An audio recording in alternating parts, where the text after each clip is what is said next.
I stared at my phone screen, unable to look away from the photos flooding my Facebook feed. There they were, my in-laws, my husband's siblings, their kids, even distant cousins, all smiling on a pristine white beach in Florida. The matching family t-shirts they wore made my stomach turn. Anderson Family Beach Trip 2024. Apparently, being in Anderson for the past 8 years wasn't enough to earn an invitation. Too difficult to plan around, my mother-in-law had told others when asked about our absence. Between Emma's soccer practice and Lucy's dance recitals, they're just too high maintenance. The irony? Both activities had ended weeks ago. My name is Kate Anderson, and at 34, I've spent nearly a decade trying to fit into my husband's family's idea of perfect.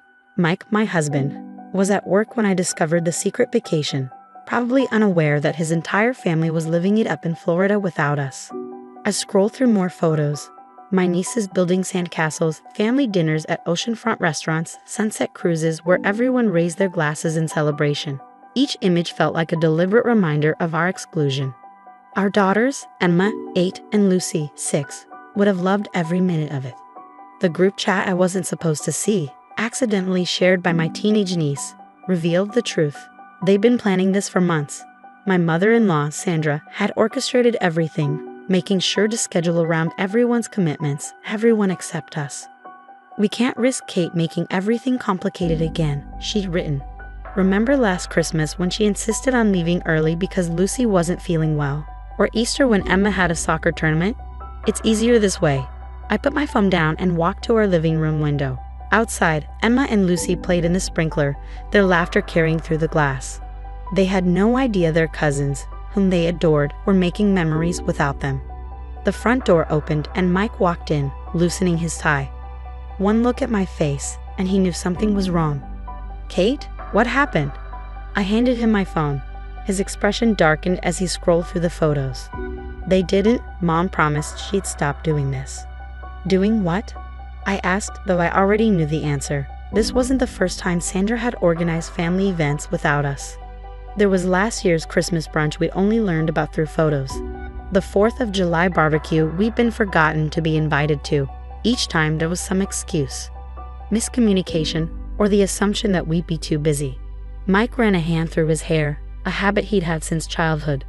"I'll call Mom right now. This isn't okay." "Don't," I said, surprising myself with how calm I felt. "I have a better idea." For years, I tried to accommodate Sandra's demands, rearranging our schedule, apologizing for imagined offenses, trying to prove we weren't the difficult ones she claimed we were. But as I watched my girls playing outside, blissfully unaware of their grandmother's manipulations, something shifted inside me. I picked up my phone and started making calls, first to my sister, then to my best friend Sarah, and finally to my parents. Within an hour, I had a plan. "What are you doing?" Mike asked, watching me book flights on my laptop. "Planning our own vacation," I replied. "One that doesn't require your mother's approval." My sister had a beach house in North Carolina she rarely used. My parents were eager to spend time with their granddaughters. Sarah and her kids were always up for an adventure. Within days, we had our own family trip planned, one filled with people who actually wanted us around. 3 days into the Anderson family vacation, Sandra's carefully curated Facebook posts started showing cracks. Photos of empty chairs at family dinners. Posts about how some people were missing from their traditional beach games. My nieces and nephews commenting that they missed playing with Emma and Lucy. That's when the texts started. First, from my sister-in-law Jenny. "The kids keep asking where Emma and Lucy are. Mom's having a hard time explaining." Then from Mike's brother Tom, "This doesn't feel right without you guys. Mom messed up." Finally from Sandra herself, "I hope you're not upset about the vacation. You know how busy you are with the girls' activities. We were just trying to make it easier for everyone." I didn't respond to any of them. Instead, I posted our own photos. Emma and Lucy building sandcastles with their cousins from my side of the family, sunset picnics with people who celebrated our kids' activities instead of seeing them as inconveniences, family game nights where no one was labeled too difficult. Having the best time with family who love us exactly as we are. I captioned one photo. It wasn't petty, it was honest. The responses were immediate. Likes and comments poured in, many from extended Anderson family members who hadn't even known we'd been excluded. Sandra's carefully constructed narrative began to unravel. Why aren't Emma and Lucy here? My young niece had apparently asked during their fancy beach dinner. They're way more fun than this. The video of her question, accidentally posted by my sister-in-law and quickly deleted, spoke volumes. Mike supported me completely. Maybe it's time everyone saw Mom's behavior for what it is, he said, watching our girls chase waves with their cousins from my side of the family. We're not the problem here. As we sat on the beach that evening, watching the sunset with people who genuinely wanted to be with us, I realized something important. Sometimes the family you choose is more valuable than the family you're given. And sometimes, the best revenge isn't confrontation. It's living well with people who love you without conditions. Sandra's perfectly orchestrated beach vacation started falling apart on day 5. I knew because the frantic messages wouldn't stop coming, each one more desperate than the last. The kids are miserable, Jenny wrote. They keep watching Emma and Lucy's beach videos on repeat. Mom's trying to organize another family photo, but half the cousins are refusing unless all the family is here, Tom added. But it was the video my teenage niece Olivia accidentally shared in the family group chat that really captured the meltdown. In it, Sandra stood in their beachfront rental's kitchen, face flushed with frustration as my youngest niece, Madison, threw a spectacular tantrum. I want to play with Emma and Lucy, Madison screamed, her face tear-stained. Their vacation looks more fun. They have ice cream for breakfast. They didn't, of course, it was just frozen yogurt. But watching Sandra try to explain why excluding her other grandchildren was for the best made me realize how deep this problem ran. Meanwhile, our impromptu North Carolina beach trip was everything a family vacation should be. My parents taught the girls how to fly kites on the windy shore. Sarah's kids introduced Emma and Lucy to boogie boarding, leading to hours of delighted squeals as they rode the waves. No one complained when Lucy wanted to stop and examine every seashell or when Emma spent an hour building an elaborate sandcastle kingdom. This is how family should be, Mike said one evening, watching the sunset with his arm around me. The kids were having a dance party on the beach with my sister, their shadows long in the fading light. That's when Sandra called him. I could hear her voice through the speaker, high-pitched and anxious. Michael, this vacation is a disaster. The kids are impossible to handle. Tom and Jenny aren't speaking to each other, and your father's back is acting up. We need you here. Mike put the phone on speaker and squeezed my hand. No, Mom, what you need is to understand that family isn't about perfect photos and controlled chaos. It's about acceptance and love. Of course I love you, Sandra protested. That's why I planned this wonderful trip. For everyone except us, Mike interrupted. You excluded my wife and daughters because they don't fit your idea of perfect. Because Kate lets the girls be children instead of props in your perfect family portrait. The silence on the other end was deafening. But Kate's always so particular, Sandra finally said. The girls have so many activities and she insists on their routines. You mean she's a good mother? Mike's voice was firm. She supports our daughters' interests and makes sure they're healthy and happy. Yes, she does. And I'm grateful for it. I felt tears welling up in my eyes as Mike continued. Look at your perfect vacation, Mom. Is anyone actually having fun? Because from what I'm seeing and hearing, it looks like a carefully orchestrated photo shoot where everyone's miserable. As if on cue, we heard Madison's voice in the background. I hate this stupid beach. I want to go to Lucy and Emma's beach. Sandra sighed heavily. I just wanted to control everything, Mike finished. But you can't.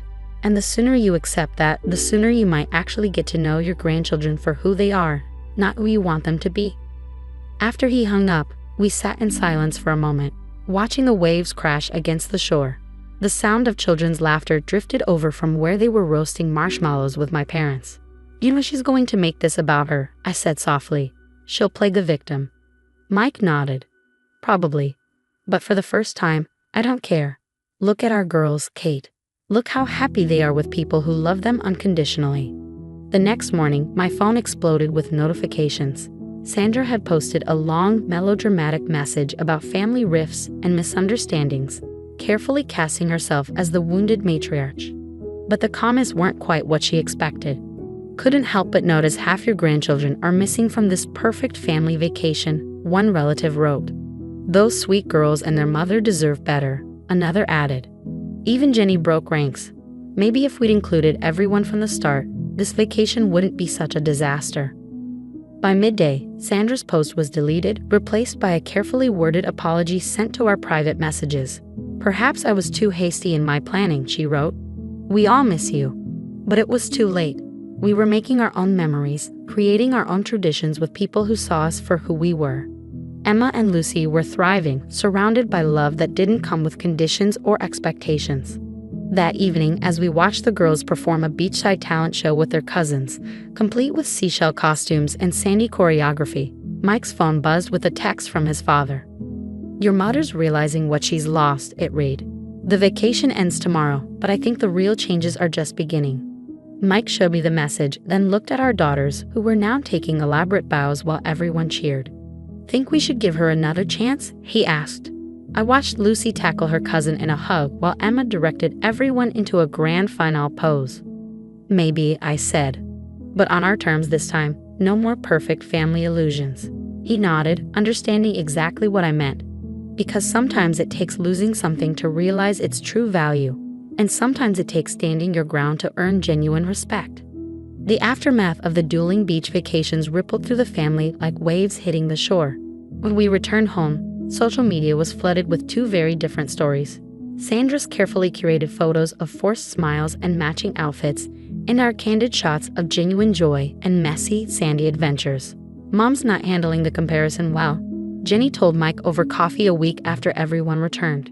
She'd driven over specifically to talk about the family fallout. "Everyone keeps asking why Emma and Lucy weren't there. She's running out of excuses." I was in the kitchen, pretending not to listen while making lunch for the girls, but I could hear the strain in Jenny's voice. "You know what Madison did? She took all the family vacation photos off the fridge and replaced them with printouts from your beach trip. Said she wants to go to the fun beach next time." Mike's response was measured. "Maybe that's exactly what Mom needs to see." The real turning point came during the monthly family dinner. Usually, these were held at Sandra's house, where she could control every detail. But this time, several family members coincidentally couldn't make it to her house, suggesting we meet at a restaurant instead. Sandra arrived last, her usually composed self showing slight cracks. Her eyes widened when she saw Emma and Lucy already settled in, showing their cousin seashells from our trip. "Oh," she said, her voice tight. "I didn't realize everyone was already here." "We didn't want anyone to feel too difficult to plan around," I said quietly, just loud enough for her to hear. Her face flushed. Throughout dinner, she watched as her grandchildren gravitated toward Emma and Lucy, begging to hear stories about their beach adventures. Even the adults seemed more relaxed, sharing their own childhood beach trip memories. "Remember when we used to just play in the sand for hours?"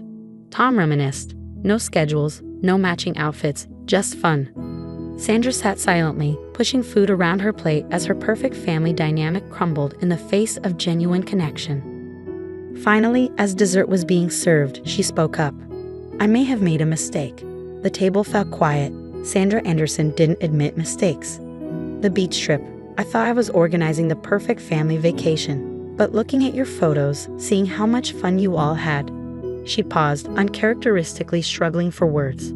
"I realized perhaps I've been focusing on the wrong things." Emma, innocent and direct as only an 8-year-old can be, looked up from her ice cream. "Does this mean we can all go to the fun beach together next time, Grandma?" The tension broke. Several people laughed, and I saw tears in Sandra's eyes. "I like that," she said softly. "If your mother would help me plan it." And there it was, the closest thing to an olive branch we'd ever get from Sandra Anderson.